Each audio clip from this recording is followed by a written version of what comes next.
Has acting turned out to be all that you wanted it to be? It's incredible. It's incredible. You know, I never knew that I could do it as a career. I never knew. It was the first memory that I had.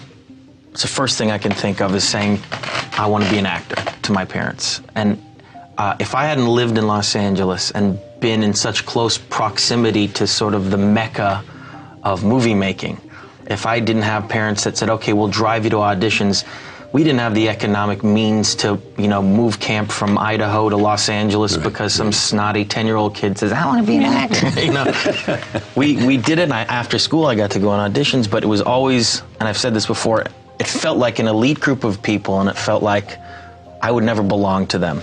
So once I got the opportunity to, for example, get the movie This Boy's Life with Robert De Niro, I said, wow, now I'm able to I might be able to steer the course of my career. I might be able to have a career similar to these guys that I so admire. And that I knew at 15 years old was the biggest gift in the world, and that's never left me. You know, I've never that thirst or that hunger for wanting to give one great performance that I'm truly satisfied with, or be in one movie that I said, I love this film, is something that I don't know will ever be quenched. I don't know, and I think that's a good thing, because it keeps pushing you. You know. I mean, I never went to a formal acting.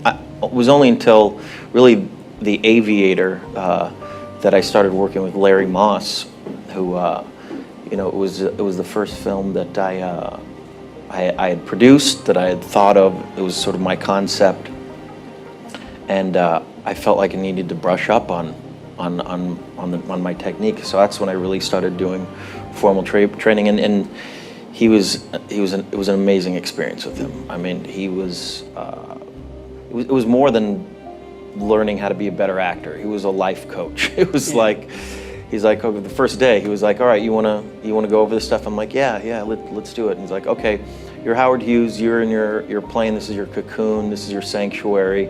Show me how you fly a plane. I'm like, well, I haven't really. He's like, come on, don't, basically sit in that chair and do it for me right now. I'm like, well, I haven't quite prepared. He's like, don't you pull that with me. He's like, you get in that goddamn cockpit right now and you show me who the hell Howard Hughes is. You do it in front of me right now. I'm like, okay,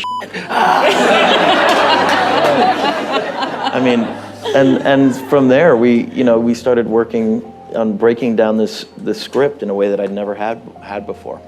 I have to say I'm impressed, because most people, don't get an Oscar nomination and have like many hit films behind them and then choose to go see an acting coach.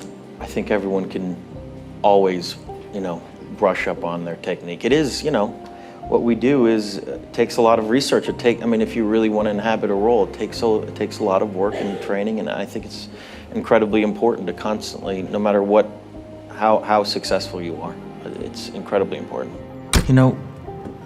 What gives me strength all the time is to be able to have formulated a group of people around me that are my friends and my family. Mm-hmm. Those two words are enmeshed in my opinion, but it's given me a grounding that, as insane as my life can be sometimes, is always refreshing, and they're always so honest with me, and I'm so thankful for that.